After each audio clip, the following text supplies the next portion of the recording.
नमदसाजी वादी कश्मीर की कदीम सन्नतों में शुमार होती है। पुराने दौर में अगरचे इस नमदसाजी की अपनी एक अलग अहमियत और इफादियत थी, मगर इस दौर जदीद में ये सन्नत दम तोड़ती नज़र आ रही है।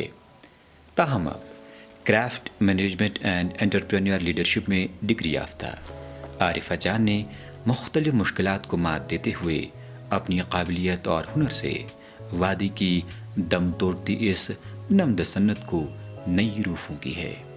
इसके खोए हुए वक़ार को वापस लाने के लिए आरिफा ने इसमें नए रंग भरने का काम शुरू किया है।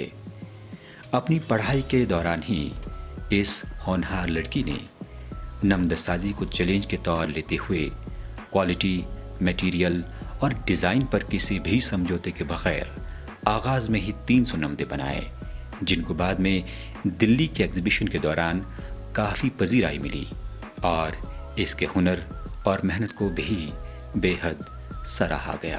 3 मंथ्स का जो हमारा प्रोजेक्ट था उसमें मुझे बोला गया कि हमारे डायरेक्टर साहब जो थे उस वक्त शारिक फारूकी साहब, तो उन्होंने कहा आरिफा आपको क्या करना है। तो बाकी स्टूडेंट्स जो थे उन्होंने कहा कि हमें उन्हीं ऑर्गेनाइजेशन में जाना है जहां हमने इंटर्नशिप्स की थी ड्यूरिंग स्टडीज़। तो मैंने कहा सर आप कुछ भी दे दीजिए, मैं यहीं पे करूँगी जो करना है, क्योंकि मैं अपने कश्मीर के लिए कुछ करना चाहती हूँ।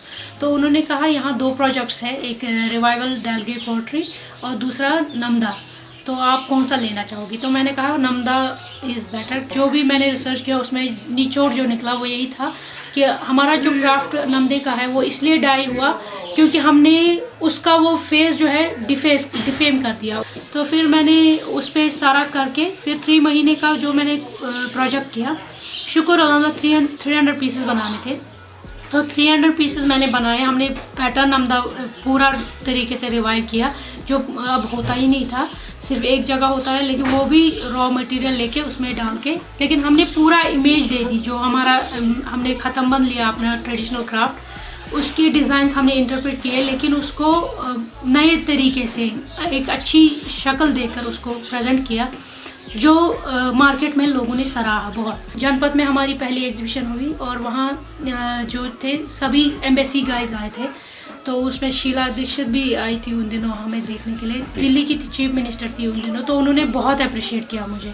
फॉरेनर जो थे उन्होंने इतना अप्रिशिएट किया कि उन्होंने कहा ऐसी चीज़ हमने आज तक फील्ड में देखी नहीं है, और वो भी कश्मीर से। पढ़ाई मुकम्मल होने के बाद अगरचे माली तंगी की वजह से आरिफा को कुछ देर के लिए इस काम से दूर होना पड़ा, ताहम बाद में इंपीरियल कॉटेज इंडस्ट्री की सरबराह ने आरिफा पर भरोसा दिखाकर कुछ रकम कर्जे के तौर दिया, जिससे इस काबिल लड़की ने नमदसाजी का काम शुरू करते हुए 5 और नौजवान दस्तकारों को जोड़ा और आज आपके साथ 25 कारीगर जुड़ चुके हैं। इसके बारे में हम कुछ नहीं जानते थे, नमदे के बारे में। अच्छा। तो हमें ये आरिफा दी आई है यहाँ पे, इसने हमें बताया इसके बारे में, ये क्या है, आप मेरे साथ काम करो, हम ऐसा ऐसा करेंगे। तो फिर हमने इस पे भरोसा किया और हम इसके साथ ये काम करने लगे। हाँ, उसने हमें यही भी बोला है कि अगर आप हमारे साथ अच्छे से जुड़ जाओगे, हम अच्छा मतलब इसमें करेंगे तो उसमें आपको भी बेनिफिट मिल जाएगा। तो इसलिए हम इसके साथ जुड़ गए हैं, बहुत सेटिस्फाई हैं, हम बहुत खुश भी हैं। वहाँ से आने के बाद सक्सेस तो हुई, अपना इंस्टीट्यूट का काम ख़त्म हो गया, पढ़ाई ख़त्म हो गई, तो उन्होंने भी फिर इंटरेस्ट नहीं दिखाया, तो उन्होंने मुझे सर्टिफिकेट दे दी और मैं अपने घर चली गई। तो 8 महीने तक किसी ने पूछा भी नहीं, लेकिन एक वहाँ तहफ़्फ़ुज़ करके एक एसोसिएशन है CDI के कैंपस के अंदर, तो उनमें से एक उनका सेक्रेटरी था मोहम्मद सलीम सोफी। तो उन्होंने मुझे कहा कि आरिफा आप क्यों नहीं करते हो कुछ, क्यों इतना अच्छा प्रोजेक्ट छोड़ा। तो मैंने कहा नहीं, मेरे पास पैसे नहीं थे, अदरवाइज़ मैं छोड़ने वाली नहीं थी। तो उन्होंने कहा आपको क्या चाहिए। मैंने कहा सैम्पलिंग के लिए फिर भी 50,000 रुपये चाहिए। उन्होंने कहा कोई बात नहीं, मैं आपको दूँगा। उसके बाद मैंने जब स्टार्ट किया, क्योंकि 8 महीने घर में रही, और मैंने जैसे ही सोचना चाहा, उसके कहते हैं ना ऊपर वाला जब देता है तो झपट मार के देता है, तो अचानक से मुझे फ़ोन आया उन्हीं दिनों कि आरिफा बेटा आप क्या कर रहे हो। दिल्ली से फ़ोन था, तो कहा कि आरिफा बेटा आप क्या कर रहे हो। मैंने कहा कुछ भी नहीं मैम। बोला क्यों। मैंने कहा पैसे नहीं थे तो इस वजह से, लेकिन अब किसी ने 50,000 रुपीज़ दिए हैं सैम्पलिंग के लिए। बोला नहीं, आप प्रोडक्शन के लिए कितना लगेगा। मैंने कहा 2 लाख चाहिए था, अब 50 है तो अब 150 ही चाहिए। तो उन्होंने कहा कोई बात नहीं, मैं आपको कल से अकाउंट में डालूंगी, आप अपना काम स्टार्ट करो। फिर जब मुझे उसके बाद पता चला इम्पीरियल कॉटेज इंडस्ट्री जो दिल्ली की है वो उसकी हेड थी, तो ज्यूरिंग मेरे जो मैंने एग्जीबिशन की थी तो उसमें वो रोज़ आती थी और मुझसे बहुत सारे सवाल पूछती थी, तो उसको लगा था कि नहीं, लड़की में बहुत पोटेंशियल है। आरिफा ने नमदसाजी में नए आबोताब और शिफाफियत से न सिर्फ मुल्क बल्कि बैरून मुल्क में भी एक अलग पहचान दिलवाई है।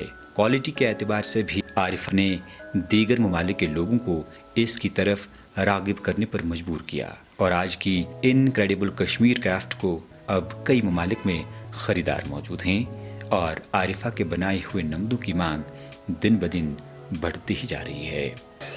जैसे मैंने एग्जीबिशंस में लिया, एम्बेसी गाइज ने लिया, तो वर्ल्ड ओवर ना वो कहते हैं ना वर्ड ऑफ माउथ, वो सेपरेट हो गया कि आरिफा को अच्छी क्वालिटी का नमदा बनाती है। तो मुझे कभी मेल आता है कि हमने इंटरनेट से आपके बारे में पढ़ा, कभी और पिछले मतलब 2013 में मेरा आया था ऑस्ट्रेलिया मैगज़ीन में, तो वैसे ही दिल्ली में भी बहुत सारे मैगज़ीन में मेरा आया था, तो मतलब बहुत सारे अप्रिशिएट करते हैं। और लेकिन मेरा प्रोडक्ट ऐसा है कि जिसकी डिमांड बहुत ज़्यादा है लेकिन प्रोडक्शन बहुत कम है, तो वो एक सबसे बड़ी बात। वजह क्या है?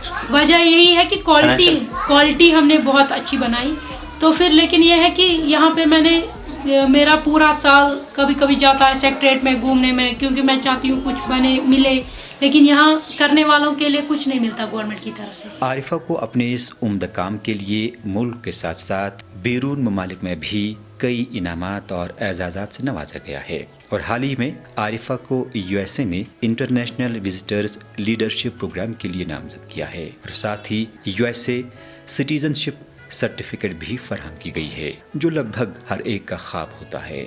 मगर अपनी रियासत खासकर वादी कश्मीर के दस्तकारों और यहाँ की इस सन्नत के खोए हुए वक़ार को वापस लाने के जज्बे ने आरिफा को यूएसए की इस ऑफ़र को ठुकराने पर मजबूर किया। मुझे अप्रिसिएशन फॉरेनर से बहुत मिलती है और यहाँ तक कि मुझे यूएस ने नॉमिनेट किया वहीं से, जो एक मेरे लिए ख्वाब था। यूएस ने मुझे नॉमिनेट किया इंटरनेशनल विजिटर्स लीडरशिप प्रोग्राम के लिए, जिसमें उन्होंने मुझे वहीं से यूएस सिटीजनशिप एलिजिबिलिटी सर्टिफिकेट दी एज एन ऑनरेरियम, ताकि मैं वहाँ रहकर बिज़नेस को एक्सटेंड कर सकूँ, उनके साथ पार्टनरशिप कर सकूँ। लेकिन मेरा यही शौक़ था कि मैं अपने कश्मीर के लिए कुछ करूँ, कश्मीरियों के लिए कुछ करूँ।